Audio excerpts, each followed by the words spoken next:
Welcome to the Dental Jobs Diaries podcast, in association with dentaljobs.com, a leading job board for dental professionals. Please sit back and relax and listen to some of the thought leaders across the dentistry sector. Hello everyone, welcome to a further episode of Dental Jobs Diaries. I'm over the moon to have a further guest on episode 13, Fiona Sloss. Fiona is a dental hygienist therapist with Clyde Munro. Fiona, great to have you with us. How are you keeping, first and foremost? Great to be here. Keeping well. Just really busy at work, as always, in dentistry at the moment. No, that's fantastic. So what's the location up there? Where are you? So I'm up in Scotland in Oban, which is a pretty small kind of tourist town over on the west coast. Have you always been there? No, I'm originally from Yorkshire, but my family is Scottish themselves. So I came up here after uni. So it worked out quite well. Oh, fantastic. Brilliant. And what's life up there? What is life like?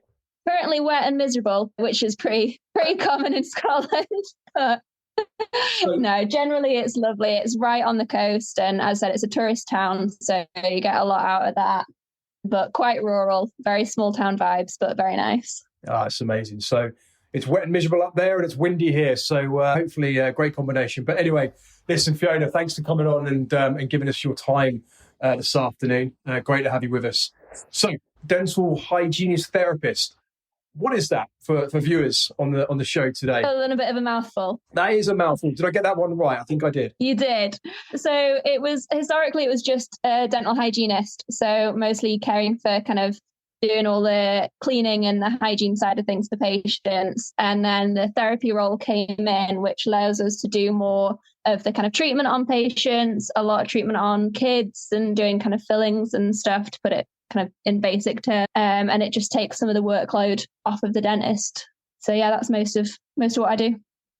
So how did you become a dental therapist, and what motivated you to pursue this career path? I kind of fell into it. I started as a dental nurse, partly just to have a job, and then while I was doing that, I really enjoyed it, but I wanted to be more kind of hands-on with the patient interaction and the patient care side of things. Yep. So I looked into kind of how I could do that. I didn't really want to go full dentistry because that would be kind of 5 years and a lot of stress and even more studying. Whereas the hygiene therapy course was only 2 and a bit years. And the kind of scope of the role appealed to me more because it's a bit smaller. So it's a bit more focused rather than having to be kind of jack of all trades and be able to do everything. Ah, it's brilliant.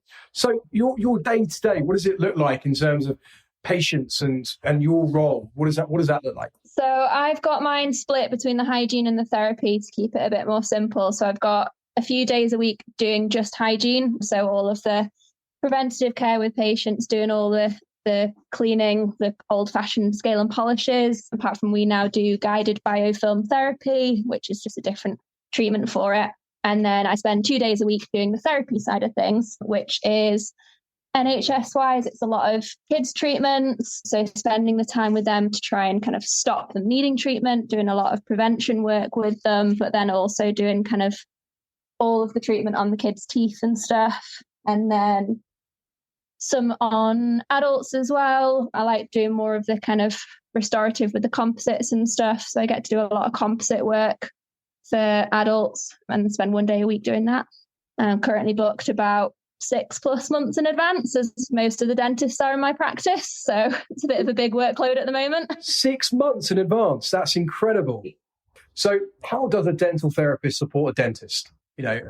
What's the benefits of the roles working together? So it's partly, the easiest way to see it is just to take some of the workload off. If your practice is too busy and the dentists have too many patients to be able to see in kind of an easy time frame, then a therapist is just adding someone to take some of that workload off so that everyone's trying not to book quite as far in advance. And the other thing is to let them focus more on if they have special interests. A lot of what I do is what people consider the more routine day-to-day dentistry. And it means that there's a couple of dentists in my practice. One has a special interest in endodontics, one in implants, one in sedation. So anything that I can take off of their workload lets them focus on the stuff that they actually enjoy doing. That's amazing. I mean, it does sound like there's a lot of work, though, doesn't it? From my perspective, anyway, and the viewers, there's going to be a lot of work. And I take it as well, Fiona, that, the relationship element of it. You're seeing people time and time again, right? The same people. Yeah, especially with the hygiene side of things. That I've got patients that I see every 3 months. So I've been at my place for 2.5 years now. So the amount of times I've seen some people, you build up such a relationship with them and you get that continuity of care. And then even though they're seeing kind of the dentist and myself, there's still a continuity through between all of us. And there's a lot of open communication between myself and the dentist to keep that kind of flow going. No, it must be satisfying as well, right? Seeing people, excuse the pun, but, leave with a smile on their face, right? And it's true. That's true. I know you're laughing, but it must be really satisfying because at the end of the day, it's important to people. Completely. And it's partly the benefit of the therapist role and why I wanted to do it was that a lot of the time I get to see that progress and the patients do tend to leave a bit happier and stuff. And it is, it's good feedback. How does Clyde Munro Dental Group recognise and support the importance of dental therapists within practice? So it's really good that a corporate that recognises the importance of the therapist will always echo it to their dentist. And that's the massive thing with how my role works, is because a lot of my work is done under prescription from the dentist. You need to work with colleagues that recognise the importance and know how to utilise the scope of practice. So Clyde Munro taking an interest in that and investing in kind of things like this to educate the dentists. And also, I think we're going to probably move on to it in more depth, but they are putting in a dental therapist program to help to kind of improve any skills and confidence within the therapists themselves, which is great. And that's going to be my next question, because obviously I had a great catch up with David McCall last week around this. So look, Clyde Munro is implementing a dental therapist program, which obviously exists for people coming in as well. But, tell us a bit more about that program and about the initiative. So I don't know the most about it, unfortunately, because I started within my practice before it became a Clyde Munro group. And I was fortunate that the practice was already used to using therapists. They'd been using them for, I think, over 5 years. So I already had that kind of extra support. They were very hands-on and it gave us that confidence and trust between ourselves. If this program had been around when I started, I would have been the first one through the door with it, because for all we get a lot hands-on at university, for dentists, they have their FD, their VT year straight out of uni where they are supervised and there's more training. There isn't such a thing. Well, there is a thing for therapists, but not with enough places for everyone. So we're kind of chucked straight from uni in the deep end of the working world. So a program like this that just helps people to find the footing, gain any extra confidence, ask any further question is fantastic. And it helps to build, again, that confidence and trust. If the dentists within Clyde Munro know that that program is happening and know that their therapists are getting that extra support, it can give them a level of confidence in the skills set as well. I think what's been really interesting over the last few episodes that we've done is the amount of kind of time and effort that's put into these programs, these initiatives. And like you say just now, that if this program had been around when you came out of uni, you would have probably welcomed it with open arms, right? So what does this mean for new new entries into the dentistry sector? I think it just means that they'll have that security of knowing that they're not just going to be left to their own devices and unsure of things going forward. It adds to the patient care because, everyone's being trained to a kind of a certain level. And I think it will form a great network between the therapists on the program as well, because a lot of the times as therapists and hygienists, there's only maybe one, if possibly two in a practice. So you're kind of on your own in your little niche, whereas being able to kind of touch base and know that other people are in similar situations and being able to discuss things, it's a great support network. It's having that support network, and like you say, the guidance, the training and the support is going to be obviously probably received with welcome arms with new people coming in. So that's quite exciting. Fiona, obviously, you're in your early part of your career. what would you tell people coming in looking at dentistry or considering dentistry as a career? There's a lot to consider with it. There's a lot of different roles within dentistry itself. I'd say that a lot of people from the outside, all you see is dentists. That's all you see and all you know that's a thing. So I would say to look at all of the possible options, because I certainly didn't know that therapist was an option when I was kind of growing up and training initially.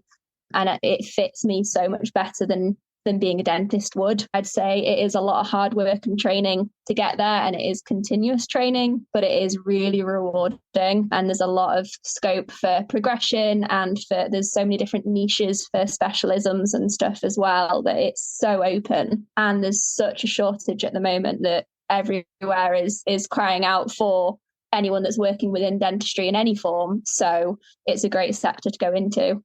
Looking ahead, what do you see the future of dental therapists and the dental care landscape? I think it's going to be one of the things that changes the most going forward in dentistry, because it's currently the scope of practice is increasing. There's current talks of getting prescribing rights for local anaesthetics and other things, which will make us much more independent and autonomous, which will help kind of the dentists we're working with, and that they have kind of less notes and referrals and stuff to write, and they kind of can be a bit less on hand with it. I think that within kind of hospital settings and places like that, where you can then have kind of one consultant or one dentist to many therapists, will help to spread the workload out more. And I think it's a career and it's a profession that's still really finding its feet in working out what we can be and what we want to be. So I'm interested to see where it goes. No, absolutely. No, for sure. I suppose my final question is where do you see yourself? I think you said at the beginning, dentist, not sure, but I mean, so what are you going to be up to? Currently trying to get my bookings down to being a little bit less far in advance. But no, so when I started out as a dental nurse, it was within a practice that I worked with a cosmetic dentist, or with a dentist with a cosmetic interest. And I really enjoyed that side of things, and being able to, as we were saying earlier, let patients leave with more of a smile than they came in with. So that's ideally where I'd like to go when I've got a little bit more kind of time and confidence and skills and stuff, is go down that route. I'm actually a member of the kind of British Academy of Cosmetic Dentistry, and they're really good and really supportive with trying to help people progress in their career as well. So that's amazing. I mean, it's like you said, look, Fiona, there's so many niche positions within dentistry. It's like anything really, when you first start out, you don't really have an idea of how much opportunities is available. It sounds to me that there's lots of opportunity for you. Listen, Clyde Munro, what would you say is one of the best things about Clyde Munro from your perspective? I think just that how supportive they're trying to be, and how much they're happy to kind of let people run with things. Like you said, with someone kind of setting up this program, obviously Clyde Munro as a corporate has to help with that, but it takes the people with the ideas and with the support being able to run with it. So I think being able to do and implement things like that is fantastic, because there's a lot of companies and corporates that would just kind of try and keep the status quo and just keep things going. But I think they're really open to new ideas with it. No, absolutely they are. I mean, it's fantastic to kind of hear your passion. It's been fantastic to also hear a lot of other people's passion on these podcast shows. It just for me, it's like they're always, a few steps ahead in terms of what can they do, what can they implement, how can they make things better in terms of, the career prospects, the working environments, and all of those things. It just, the training academy as well. It just, for me, it's like they're always trying to, go the extra mile, which is obviously great for, for people, coming into dentistry, considering Scotland as a location as well. It's exciting, right? Yeah, 100%. And especially, as you say, considering Scotland as a location, it's not the easiest place to kind of, because it can end up being like, mine is very rural and not a lot of people have heard of here and stuff like that. It takes people knowing that and being able to kind of show how good it can be and stuff. And I've never regretted the move for a second. I think it's fantastic up here. So just trying to get more staff. Yeah. It's kind of my job, right? But we're on the case. Listen, Fiona, it's been absolutely brilliant having you on the show. It's been endearing listening to you today, and obviously hearing your passion. and, and everything else. And obviously with the program coming out, it really has been brilliant. And look, it'd be great to have you back on the show next year and kind of, having another follow-up, seeing how things are. But yeah, Fiona, brilliant to have you on the show, and it'll be great to catch up with you again. Perfect. Thanks so much for having me.